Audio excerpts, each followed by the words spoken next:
Verset biblique contre l'esprit de mort. Éphésiens 6, 17.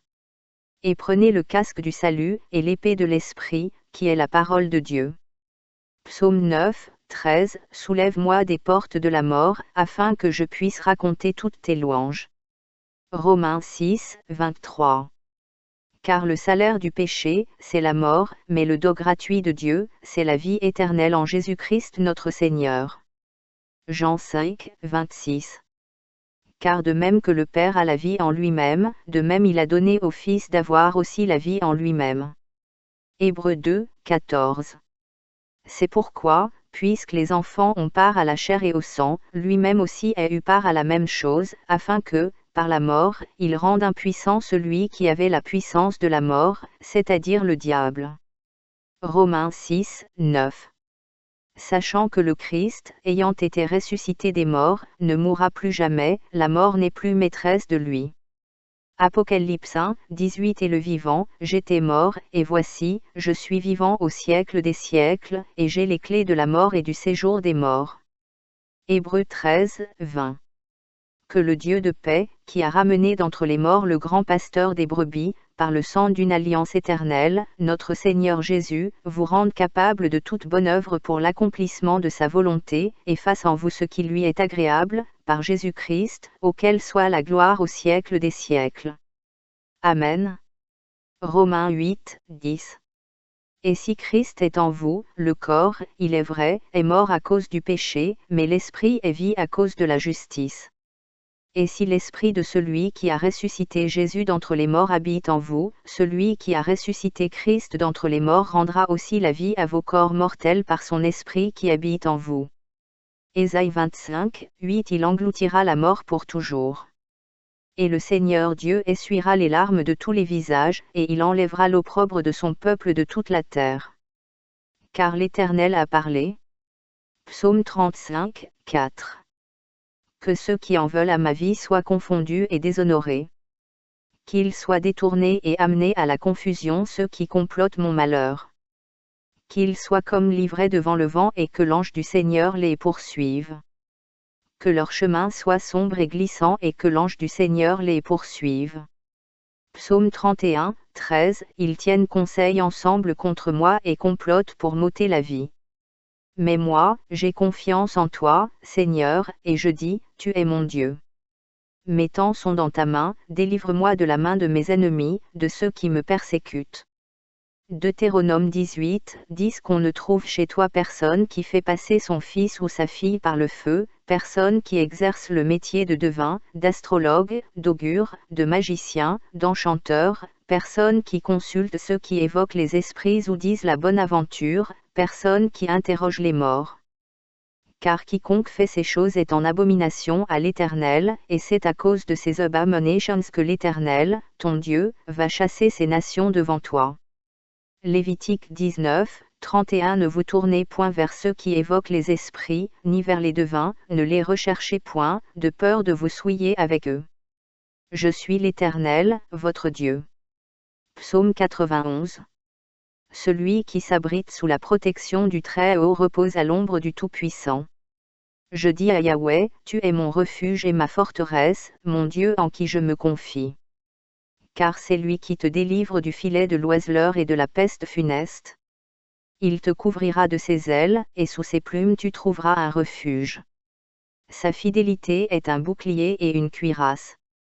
Tu n'auras à craindre ni les terreurs de la nuit, ni la flèche qui vole pendant le jour. Ni la peste qui marche dans les ténèbres, ni la contagion qui ravage en plein midi. Que 1000 tombent à ton côté, et 10 000 à ta droite, tu ne seras pas atteint. De tes yeux seulement tu regarderas, et tu verras la rétribution des méchants. Car tu as dit, tu es mon refuge, Yahweh. Tu as fait du Très-Haut ton asile. Le malheur ne viendra pas jusqu'à toi, aucun fléau n'approchera de ta tente. Car il ordonnera à ses anges de te garder dans toutes tes voies. Ils te porteront sur leurs mains, de peur que ton pied ne heurte contre la pierre. Tu marcheras sur le lion et sur l'aspic, tu fouleras le lionceau et le dragon. Puisqu'il s'est attaché à moi, je le délivrerai, je le protégerai puisqu'il connaît mon nom.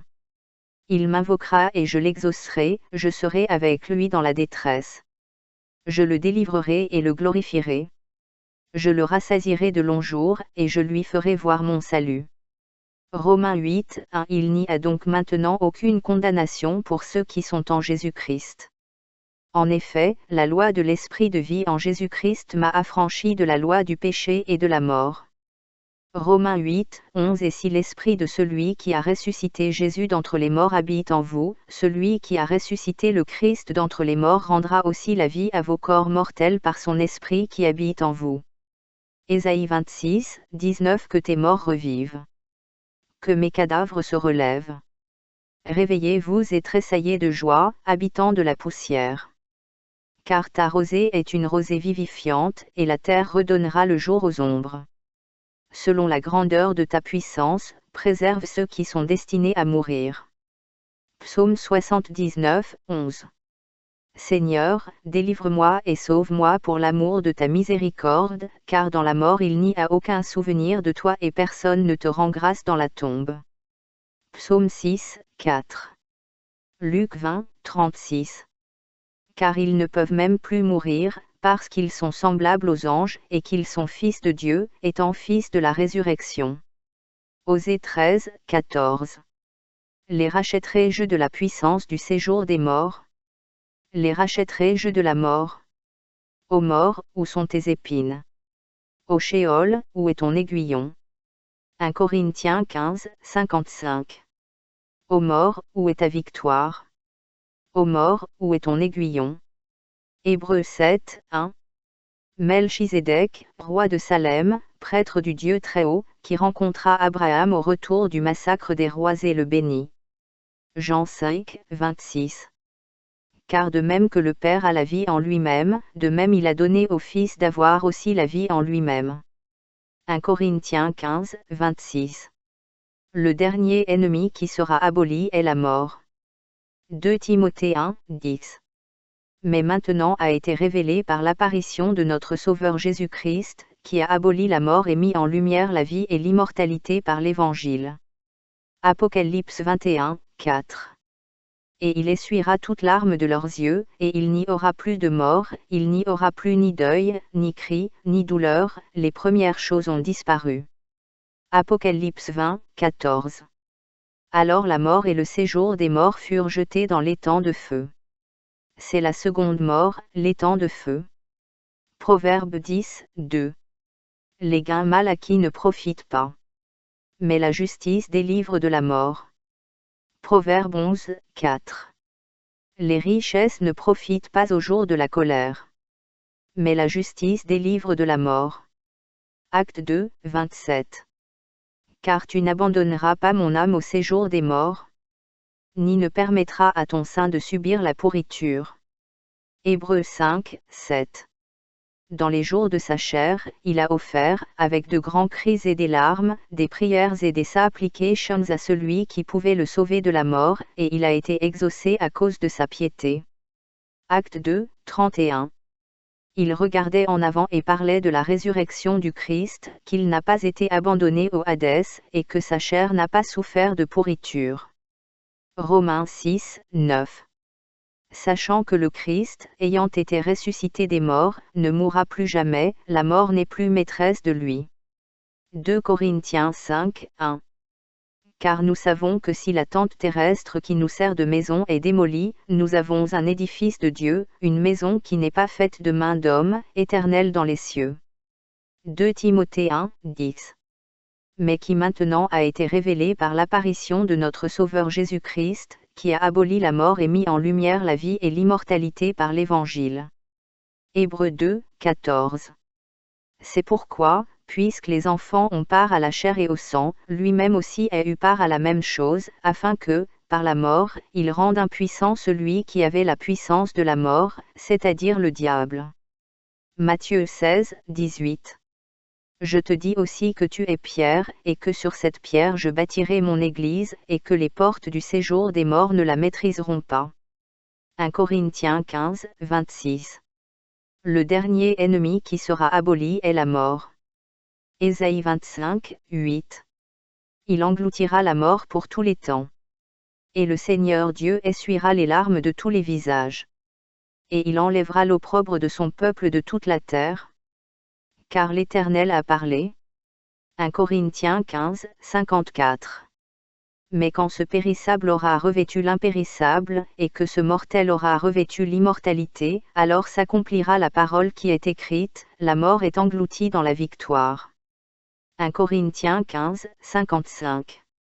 Ô mort, où est ta victoire? Ô mort, où est ton aiguillon?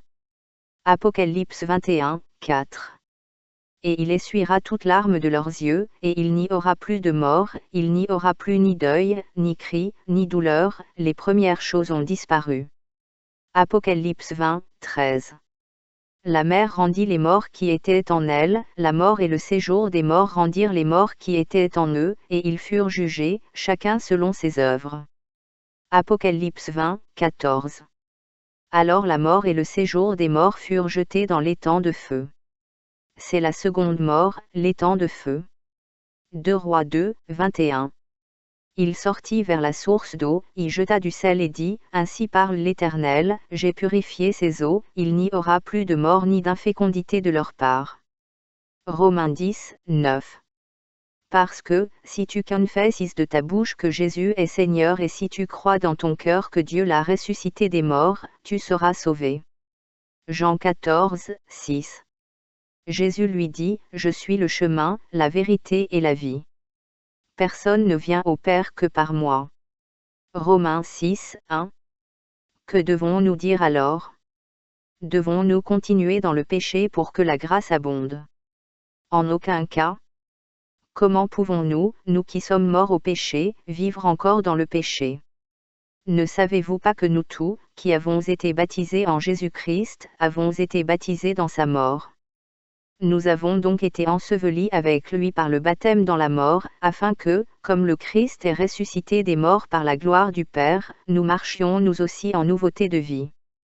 Car si nous avons été unis à lui dans une mort semblable à la sienne, nous le serons certainement dans une résurrection semblable à la sienne. Psaume 64, 1. Au chef de chœur. Un psaume de David. Entends ma voix, ô Dieu, dans ma plainte, préserve ma vie de la crainte de l'ennemi. Cache-moi des complots secrets des méchants, de la foule des malfaiteurs, qui aiguisent leur langue comme une épée, qui dirigent les paroles amères comme des flèches, tirant d'embuscade sur l'irréprochable, lui tirant dessus soudainement et sans crainte.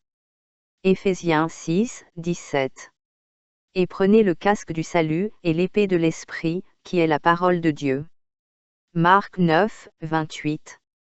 Lorsqu'il fut entré dans la maison, ses disciples lui demandèrent en privé, « Pourquoi n'avons-nous pas pu le chasser ?» Et il leur répondit, « Cette espèce ne peut être chassée que par la prière. » 1 Timothée 4, 1. Or l'Esprit dit expressément que, dans la suite des temps, quelques-uns s'écarteront de la foi en se vouant à des esprits séducteurs et à des enseignements de démons. Psaume 141, 1. Un psaume de David. Seigneur, je vous invoque, hâtez-vous vers moi. Prête l'oreille à ma voix quand je t'appelle. Que ma prière soit comptée comme de l'encens devant toi, et l'élévation de mes mains comme le sacrifice du soir. Mets une garde, Seigneur, sur ma bouche, veille sur la porte de mes lèvres. Ne permets pas que mon cœur s'incline vers le mal, qu'il s'occupe de mauvaises actions en compagnie d'hommes qui commettent l'iniquité, et que je ne mange pas de leurs délices. Qu'un homme juste me frappe, c'est une bonté, qu'il me réprimande, c'est de l'huile pour ma tête, que ma tête ne le refuse pas. Pourtant, ma prière est continuellement contre leurs mauvaises actions. Éphésiens 6, 12. Car nous ne luttons pas contre la chair et le sang, mais contre les chefs, contre les autorités, contre les puissances cosmiques qui dominent les ténèbres présentes, contre les forces spirituelles du mal dans les lieux célestes. Psaume 54, 1. Ô Dieu, écoute ma prière, prête l'oreille aux paroles de ma bouche. Car des étrangers se sont levés contre moi, des hommes sans pitié cherchent ma vie, ils ne placent pas Dieu devant eux-mêmes. Jean 11, 25. Jésus lui dit, je suis la résurrection et la vie. Celui qui croit en moi, même s'il meurt, vivra, et quiconque vit et croit en moi ne mourra jamais. Crois-tu cela? 1 Pierre 4, 7. La fin de toute chose est proche, soyez donc maîtres de vous-mêmes et sobres d'esprit, à cause de vos prières. Galates 1, 1. Paul, apôtre, non pas d'un homme ni par un homme, mais par Jésus-Christ et Dieu le Père, qui l'a ressuscité des morts, et tous les frères qui sont avec moi, aux églises de Galatie, grâce et paix à vous de la part de Dieu notre Père et du Seigneur Jésus-Christ, qui s'est donné lui-même pour nos péchés afin de nous délivrer du présent siècle mauvais, selon la volonté de notre Dieu et Père, à qui soit la gloire pour les siècles des siècles. Amen. Psaume 61, 1. Entends mon cri, ô Dieu, écoute ma prière, de l'extrémité de la terre, je t'appelle quand mon cœur est défaillant. Conduis-moi au rocher qui est plus élevé que moi, car tu as été mon refuge, une tour forte contre l'ennemi. Jean 3, 12. Si je vous ai dit des choses terrestres et que vous ne croyez pas, comment croirez-vous si je vous dis des choses célestes? Proverbe 26, 2. Comme un moineau dans son vol, comme une hirondelle dans son vol, une malédiction sans cause ne se pose pas. Psaume 88, 1. Seigneur, Dieu de mon salut, je crie jour et nuit devant toi. Que ma prière vienne devant toi, incline ton oreille à mon cri. Car mon âme est pleine de détresse, et ma vie s'approche du séjour des morts. 2 Rois 20, 4. Et avant qu'Ésaïe ne soit sorti de la cour centrale, la parole du Seigneur lui fut adressée, « Retourne-toi, et dis à Ézéchia, chef de mon peuple, ainsi parle le Seigneur, le Dieu de David, ton père, j'ai entendu ta prière, j'ai vu tes larmes. Voici que je vais te guérir. Le 3e jour, tu monteras à la maison de l'Éternel, et j'ajouterai 15 ans à ta vie. Je te délivrerai, toi et cette ville, de la main du roi d'Assyrie, et je défendrai cette ville à cause de moi et à cause de mon serviteur David. » Lévitique 19, 28. Vous ne ferez pas d'incision sur votre corps pour les morts et vous ne vous tatouerez pas, je suis le Seigneur. Apocalypse 6, 8. Et je regardai, et voici, un cheval pâle. Et le nom de son cavalier était la mort, et Hadès le suivait. Et il leur fut donné autorité sur le quart de la terre, pour tuer par l'épée, et par la famine, et par la peste, et par les bêtes sauvages de la terre. Jacques 5, 16. C'est pourquoi, confessez vos péchés les uns aux autres et priez les uns pour les autres, afin que vous soyez guéris. La prière d'un juste a une grande puissance car elle agit. 2 Timothée 3, 12. En effet, tous ceux qui désirent mener une vie pieuse en Jésus-Christ seront persécutés. Philippiens 4, 13. Je puis tout faire par celui qui me fortifie. 2 Corinthiens 6, 17. C'est pourquoi, sortez du milieu d'eux et séparez-vous d'eux, dit le Seigneur, et ne touchez pas à ce qui est impur, alors je vous accueillerai. Ésaïe 25, 8. Il engloutira la mort pour toujours, et le Seigneur Dieu essuiera les larmes de tous les visages, et il ôtera de toute la terre l'opprobre de son peuple, car le Seigneur a parlé. Philippiens 4, 5. Que votre caractère raisonnable soit connu de tous. Le Seigneur est proche, ne vous inquiétez de rien, mais en toute chose, par la prière et la supplication, avec des actions de grâce, faites connaître vos demandes à Dieu. Et la paix de Dieu, qui surpasse toute intelligence, gardera vos cœurs et vos esprits dans le Christ Jésus. Romains 8, 1. Il n'y a donc maintenant aucune condamnation pour ceux qui sont en Jésus-Christ. Car la loi de l'Esprit de vie vous a libérés dans le Christ Jésus de la loi du péché et de la mort. Car Dieu a fait ce que la loi, affaiblie par la chair, ne pouvait faire. En envoyant son propre Fils à la ressemblance d'une chair pécheresse et pour le péché, il a condamné le péché dans la chair, afin que la juste exigence de la loi soit accomplie en nous, qui ne marchons pas selon la chair mais selon l'Esprit. Car ceux qui vivent selon la chair s'attachent aux choses de la chair, mais ceux qui vivent selon l'Esprit s'attachent aux choses de l'Esprit. Psaume 42, 8. Le jour, le Seigneur commande son amour inébranlable, et la nuit, son chant est avec moi, une prière au Dieu de ma vie.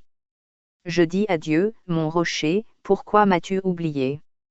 Pourquoi suis-je en deuil à cause de l'oppression de l'ennemi? Éphésiens 6, 17. Et prenez le casque du salut, et l'épée de l'Esprit, qui est la parole de Dieu, en priant en tout temps par l'Esprit, avec toutes sortes de prières et de supplications. À cette fin, restez vigilants avec toute la persévérance nécessaire, en faisant des supplications pour tous les saints, et aussi pour moi, afin que les paroles me soient données pour ouvrir ma bouche avec hardiesse pour annoncer le mystère de l'Évangile. Romains 8, 5. Car ceux qui vivent selon la chair ont pour objet les choses de la chair, mais ceux qui vivent selon l'Esprit ont pour objet les choses de l'Esprit. Jean 3, 16. Car Dieu a tant aimé le monde qu'il a donné son Fils unique, afin que quiconque croit en lui ne périsse pas mais ait la vie éternelle. Psaume 55, 1. Au chef de chœur, avec des instruments à cordes. À Masquille de David. Prête l'oreille à ma prière, ô Dieu, et ne te cache pas de mon appel à la miséricorde. Prends soin de moi, et réponds-moi, ma plainte est agitée et je gémis, à cause du bruit de l'ennemi, à cause de l'oppression des méchants.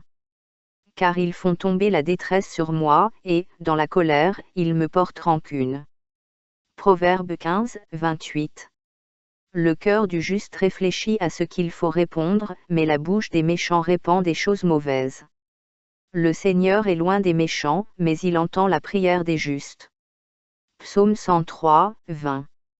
Bénissez le Seigneur, vous ses anges, vous les puissants qui mettez sa parole en pratique, en obéissant à la voix de sa parole. Psaume 23, 1. Un psaume de David. Le Seigneur est mon berger, je ne manquerai de rien. Il me fait reposer dans de verts pâturages.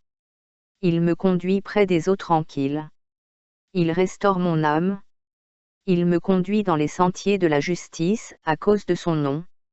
Même si je marche dans la vallée de l'ombre de la mort, je ne crains aucun mal, car tu es avec moi, ta houlette et ton bâton, ils me rassurent. Tu prépares une table devant moi en présence de mes ennemis, tu oins d'huile ma tête, ma coupe déborde. Nombre 5, 1.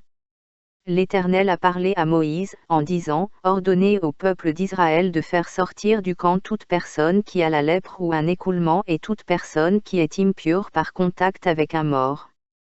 2 Corinthiens 6, 14. Ne vous mettez pas sous un joug inégal avec les incrédules. Car quel partenariat y a-t-il entre la justice et l'anarchie? Ou quelle communion y a-t-il entre la lumière et les ténèbres? Quel accord y a-t-il entre Christ et Bélial? Ou quelle part un croyant partage-t-il avec un incroyant? Quel accord a le temple de Dieu avec les idoles? Car nous sommes le temple du Dieu vivant, comme Dieu l'a dit, je ferai ma demeure au milieu d'eux, je marcherai au milieu d'eux, je serai leur Dieu, et ils seront mon peuple. C'est pourquoi, sortez du milieu d'eux, séparez-vous d'eux, dit le Seigneur, et ne touchez pas à ce qui est impur, alors je vous accueillerai. 2 Corinthiens 1, 3. Béni soit le Dieu et Père de notre Seigneur Jésus-Christ, le Père des miséricordes et Dieu de toute consolation, qui nous console dans toute notre affliction, afin que nous puissions consoler ceux qui sont dans quelque affliction, avec la consolation dont nous sommes nous-mêmes consolés par Dieu. Car, de même que nous participons abondamment aux souffrances du Christ, de même, par le Christ, nous participons aussi abondamment à la consolation. Si nous sommes affligés, c'est pour votre confort et votre salut, et si nous sommes consolés, c'est pour votre réconfort, que vous éprouvez lorsque vous endurez patiemment les mêmes souffrances que nous. Matthieu 7, 21. Tous ceux qui me disent, Seigneur, Seigneur n'entreront pas dans le royaume des cieux, mais celui qui fait la volonté de mon Père qui est dans les cieux. Ézéchiel 36, 28. Vous habiterez le pays que j'ai donné à vos pères, vous serez mon peuple, et je serai votre Dieu. Jacques 5, 16. C'est pourquoi, confessez vos péchés les uns aux autres et priez les uns pour les autres, afin que vous soyez guéris. La prière d'un juste a une grande puissance car elle agit.